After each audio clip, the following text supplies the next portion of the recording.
bondoso. Bondoso é colocar no lugar do outro. A verdadeira bondade exige compassividade. De onde veio a palavra compassivo? De passo. Andar no mesmo passo. Ou o compasso do maestro. A música precisa que todos toquem no mesmo compasso. O ritmo, mais do que ritmo, o compasso é mais do que ritmo. Dá de marcar o compasso. Tem até uma preinha que vai tec, tec, tec, tec, tec, tec, para você saber se está dentro do tempo. É ao metro?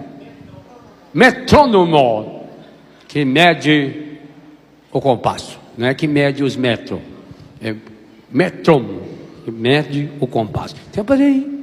Ou quando a gente aprende a desenhar, pega o compasso, enfia aquele buraquinho, que ele era uma arma perigosa que a gente enfiava nos outros na escola. Depois apanhava. O aluno da frente e baixava a cabeça. Se eu for, professor, ele enfiou o compasso. Eu não, você é um pernilongo, meu Deus, você é, que é isso? Eu não se viu. Aí você pegava e enfiava assim, e ia a criança prender, né? Mete a língua para fora. Ai, que beleza quando fica bonitinho. É mais difícil, a gente quando é criança, é difícil fazer um círculo daquele. Aí você sai fora do centro, não acha o buraquinho de novo, puxa mais para um lado, aí fica tortinho, porque para cá você apaga, e quanto mais apaga o caderno fica mais rasgado e feio, aí você fica desanimado, mas precisa do compasso. Ser compassivo. Então eu me coloco no lugar do outro, é o primeiro passo. Bondoso. E agora eu caminho com o outro. O amor leva ao perdão. O perdão é absolutamente injusto.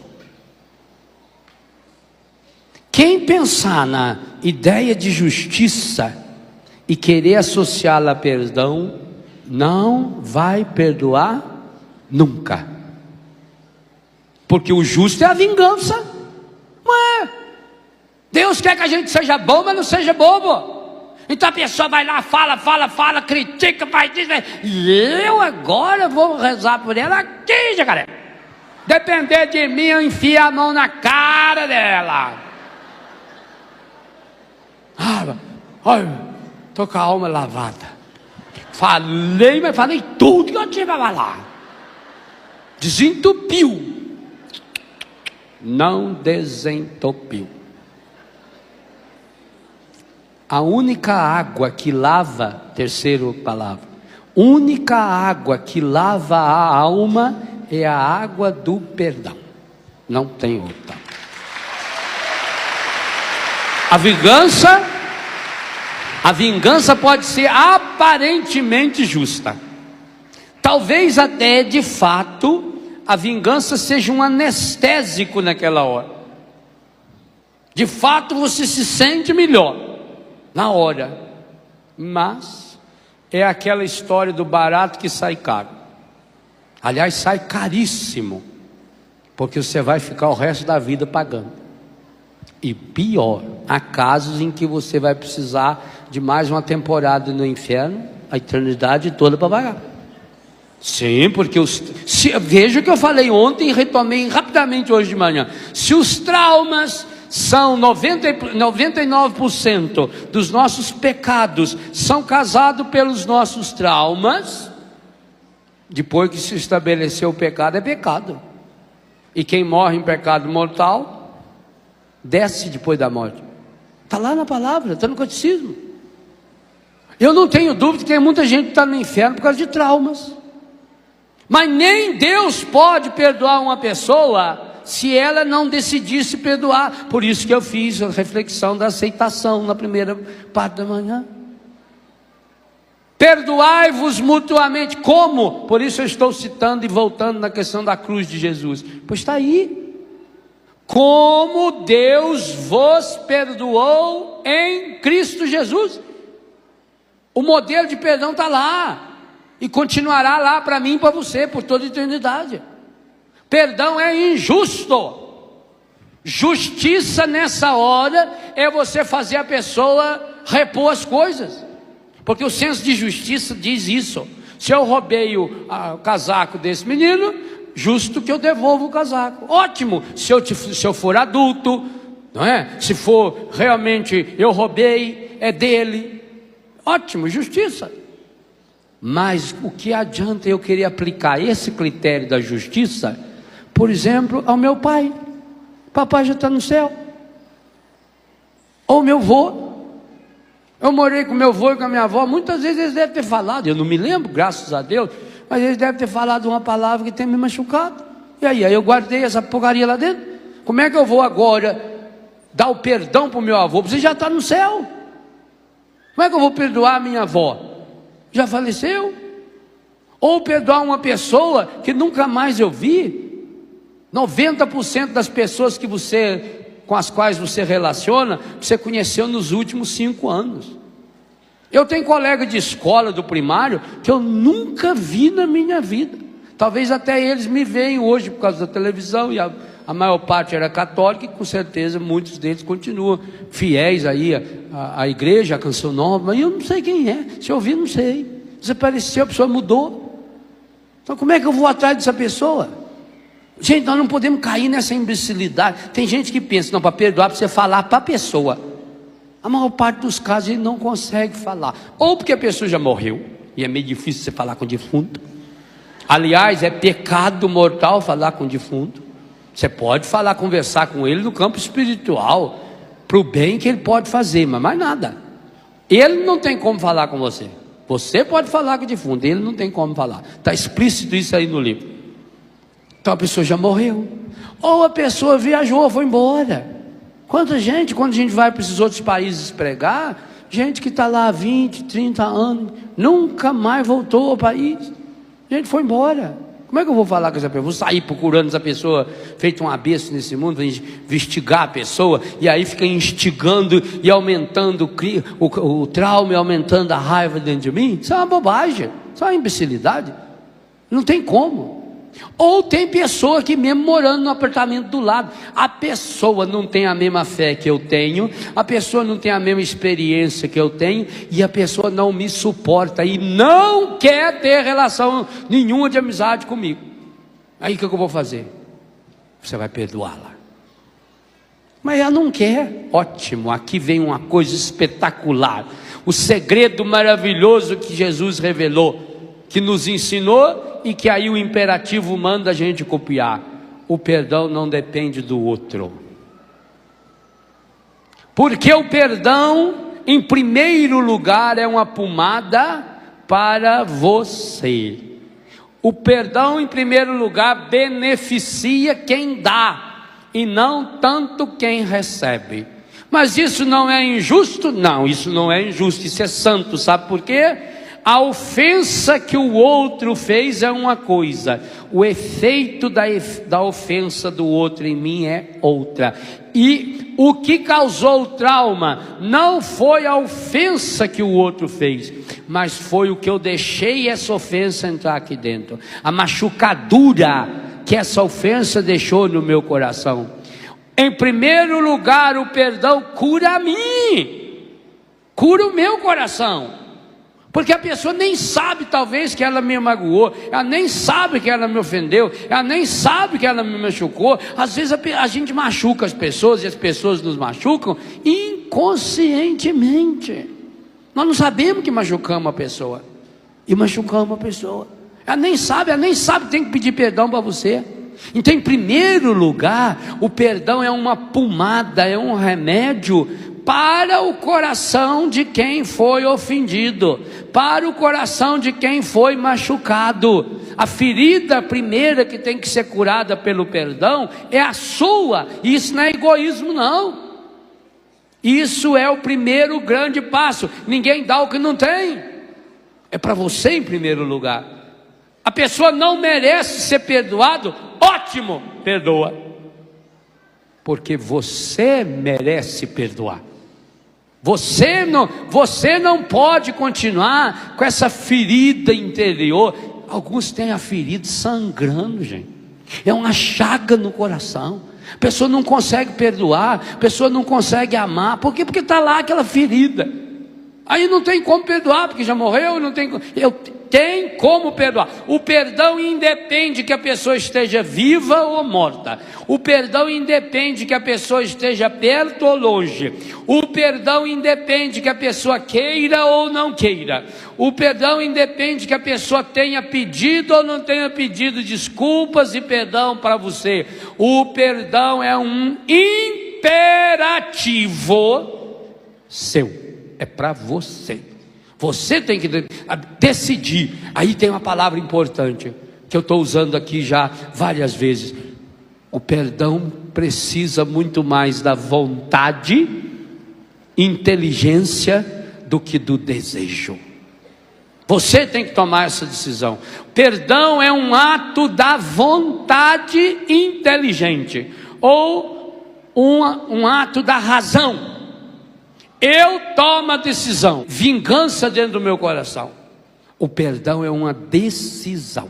Assim como o amor é uma decisão, o perdão é uma decisão. Eu decido perdoar. Você não merece ser perdoado. Pai, perdoai-lhes, porque não sabem o que fazem. A pessoa não merece ser perdoada, mas eu tomo a decisão. Outra coisa importante, essa decisão, ela é interior. Sozinho, no carro, tomando banho, sentado no vaso sanitário, aonde, qual for a situação que você tiver, em que momento estiver, o inconsciente trouxe à tona, você lembrou, tome a decisão. Põe ali o carimbo do perdão, eu perdoo. Mesmo que, repito, você esteja sentindo raiva da pessoa, mesmo que você tenha convencido de que tinha que vingar da pessoa, mas não é justo, meu Deus, ela ofendeu ela machucou, vai continuar ofendendo. Isso aí é argumento maligno. O imperativo categórico, e aqui é um exemplo, mas tem vários na Bíblia. O imperativo categórico acerca do perdão continuará sendo uma ordem de Deus para mim e para você: perdoe. Seu pai foi injusto com você? Seu pai bebia? Seu pai não pegava você no colo? Perdoa. Ele é vivo ou morto? Perdoa. Porque também tem que pensar o seguinte: coitados dos nossos pais. Aí veio a necessidade de ser compassivo, me colocar no lugar dele. Bondoso, me colocar no lugar dele, compassivo, caminhar com ele. Coitado do meu pai, coitado da minha mãe. Pensa nos seus pais aí, coitados, o que eles passaram, o sofrimento que era, como era difícil criar filho. A sociedade de hoje é uma sociedade de gente fraca, de gente medrosa, a começar pelos filhos que tem. Antigamente nossos pais tiveram 8, 10, 12, 14, 17, 21. Eles não tinham medo, não. Eles confiavam em Deus. Aquele número de filhos é confiança em Deus. Eles confiavam em Deus, acreditavam em Deus, que Deus ia ajudar. Não, Deus dá a graça. E depois punha os filhos, ensinava os filhos a trabalhar também, que ele não era besta. Se pior andar, já aprende a fazer um servicinho. Já ensinava, e cada filho que nascia era 2 braços a mais para trabalhar. Agora hoje em dia, como os pais não ensinam os filhos, treinam os filhos para ser um bando de vagabundo aí que não faz nada, que fica o dia inteiro só vendo televisão e comprando tênis de R$1.000. Cada filho que nasce é boca a mais, é uma escola a mais. Hoje em dia já tem 2, 3 filhos. Olha para o seu pai. Tem aí pai que teve 8 filhos. Ele teve mais filhos que os netos dele todinho, porque os filhos dele casaram, teve 1, meio, e olha lá. Meio, porque também não se dá inteiro para um filho. Nós criamos uma raça assim, mas pensa no pai e na mãe. Pensa no que eles tinham dentro de casa. Você lembra sim, porque você estava lá também. Não tinha nada.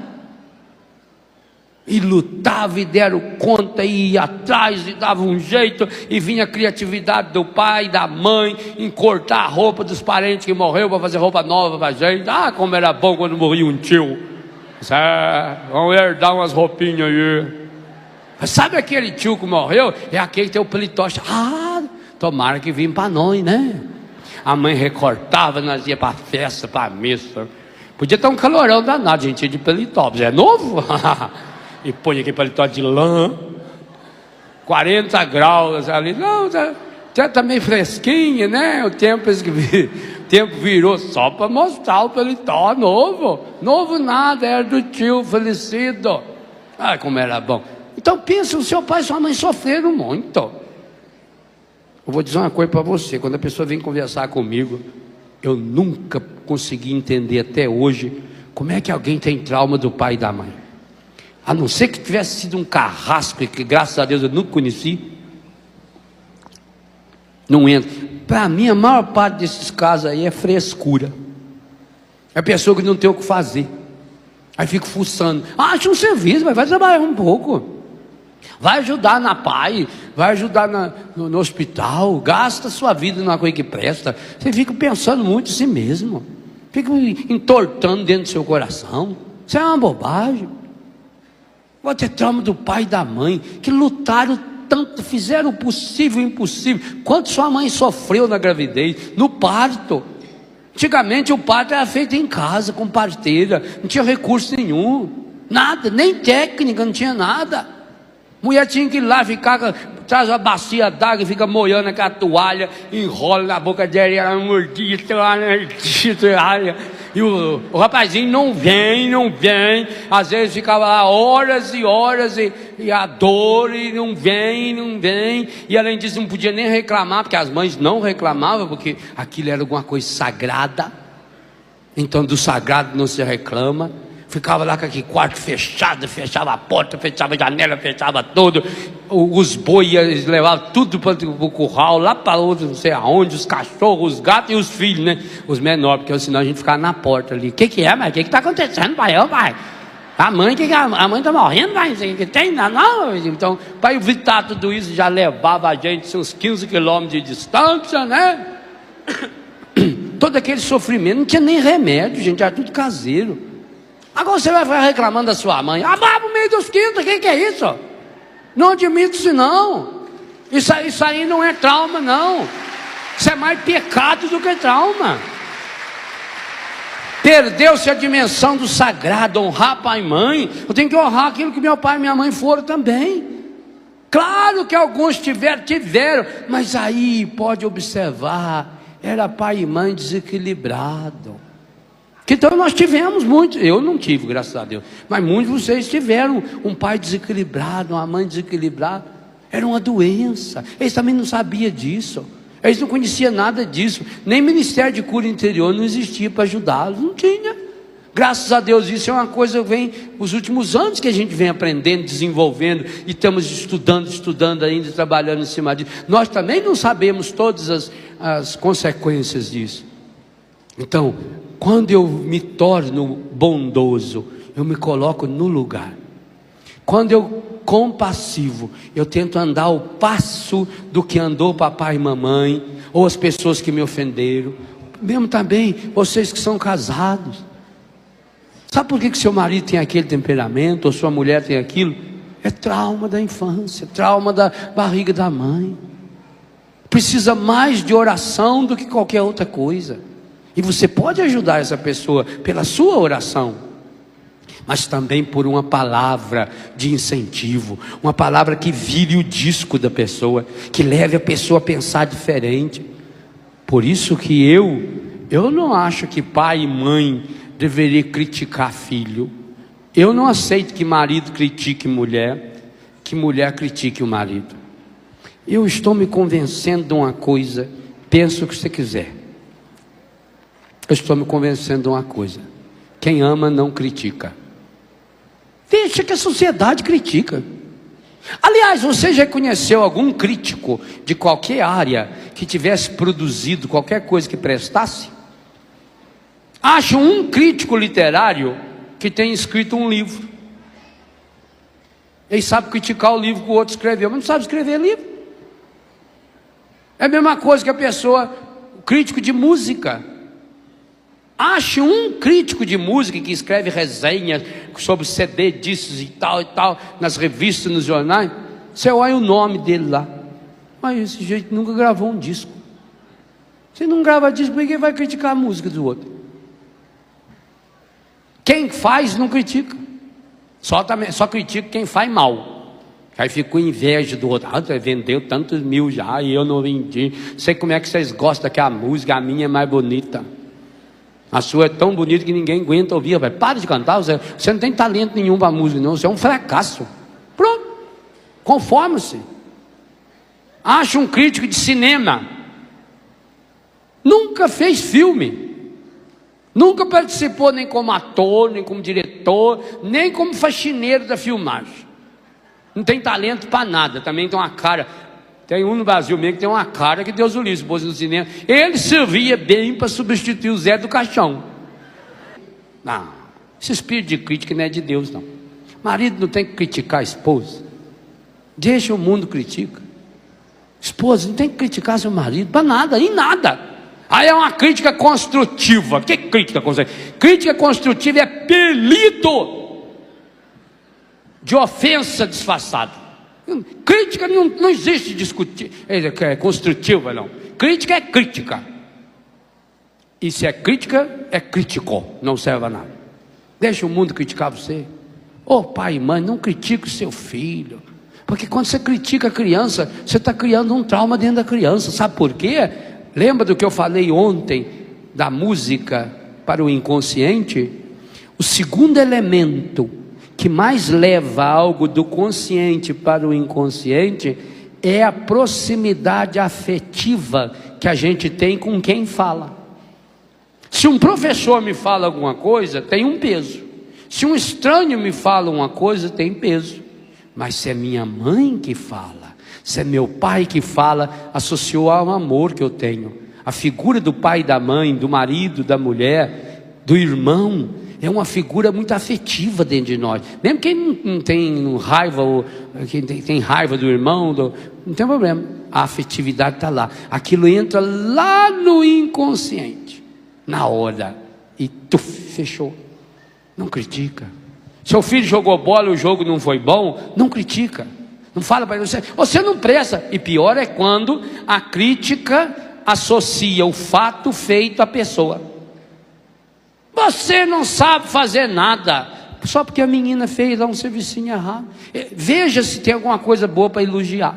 Se der para elogiar, elogia. Se não der, deixa passar assim, passa em branco, não comenta muito. Vai chegar uma hora que você vai poder conversar com ela, ensinando a fazer. Aliás, é por isso mesmo que as mães se irritam muito quando o filho faz coisa errada. Serviço errado, é sinal de que a mãe não ensinou direito. Então, na verdade, a raiva da mãe é dela própria. Aprenda, seja humilde. Se o menino foi jogar bola e chutou a bola fora, errado, mas não critica. Fala, não meu filho, hoje a gente perde, amanhã a gente ganha. Então entusiasma. E depois, quando a ferida porque ele está se condenando. Ninguém condena mais um moleque de ter feito um chute errado e não ter feito o gol do que ele mesmo. Então, deixa amenizar, deixou passar, para não ter perigo de criar trauma. Passado lá alguns dias, você vê, puxa assunto do gol. Se ele ri, por exemplo, faz uma piadinha, uma brincadeira, fala, você está aquele dia com o pé torto. Você viu que a criança riu, acabou. Aí sim é hora de você dizer, ó meu filho, quando você for bater um pênalti, você tem que olhar bem no gol, esquece quem estiver do lado, esquece quem estiver vendo, esquece. Você olha no gol e bate assim com o peito do pé, ou com esse lado do pé, assim assado, tal, tá bom? Mas eu tenho certeza que a força que você chutou aquele dia, isso você tem um dom para chutar. Agora, falta só direcionar o seu chute. Pronto, a criança vai aceitar. Mas não é crítica. Crítica, zero. Inicie um processo na sua casa. Crítica, zero.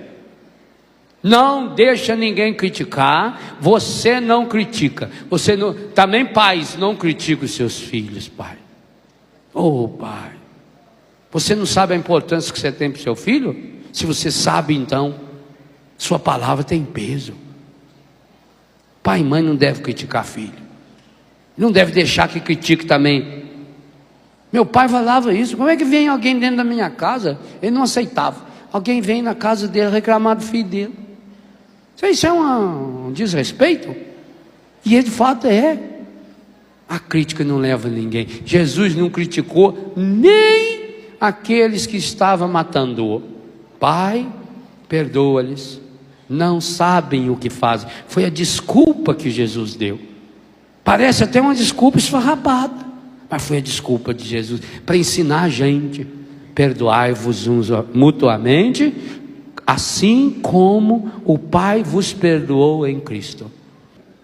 Pai santo, Pai querido, Pai amado, sua palavra ordena-me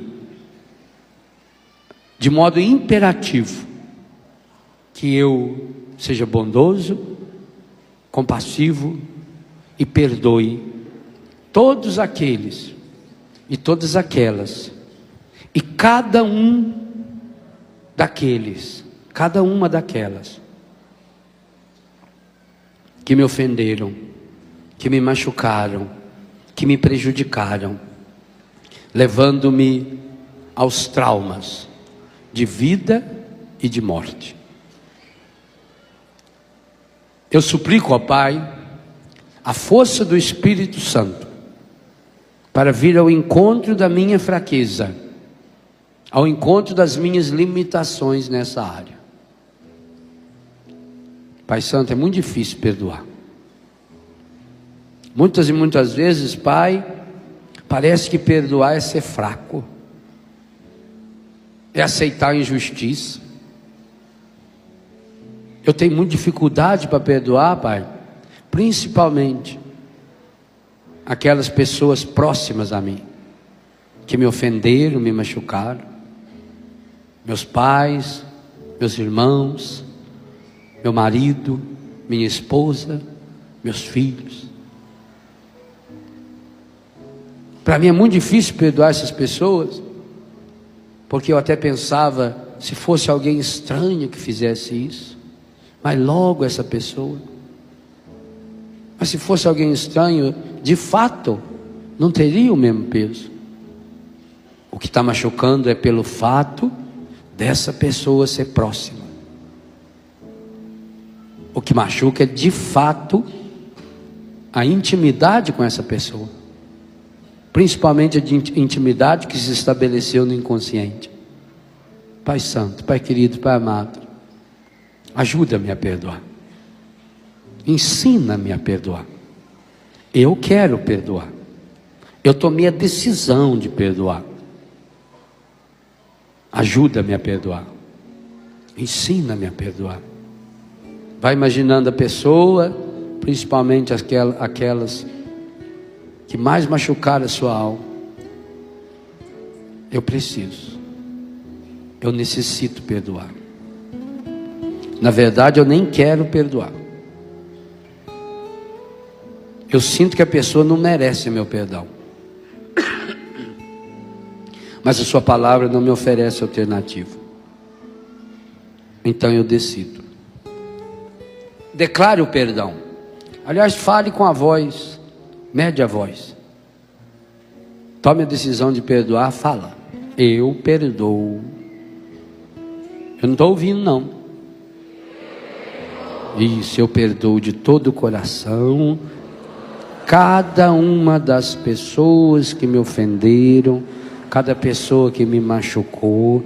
Eu perdoo de coração as pessoas que me provocaram traumas inconscientes, quando eu estava ainda na barriga da minha mãe, quando eu nasci, na minha infância, na minha adolescência, na minha juventude, na idade adulta. Eu perdoo, eu tomo a decisão de perdoar. Eu perdoo essas pessoas que já morreram. Lembra agora dos falecidos? Eu perdoo de coração todo o mal que essa pessoa me fez. Eu perdoo. Não obstante o meu sentimento de revolta, o meu sentimento de raiva, meu sentimento de angústia, o meu desejo de vingança, eu perdoo de coração. Põe a mão no seu coração, sela esse momento. Pai Santo, Pai querido, Pai amado, Espírito Santo de Deus, Jesus, abençoa-me. Eu me abençoo em nome do Pai, do Filho, do Espírito Santo. Aqui, só no coração. Eu me abençoo em nome do Pai, do Filho, do Espírito. Mesmo que seja breve o existir neste mundo, o tempo de Deus é para sempre.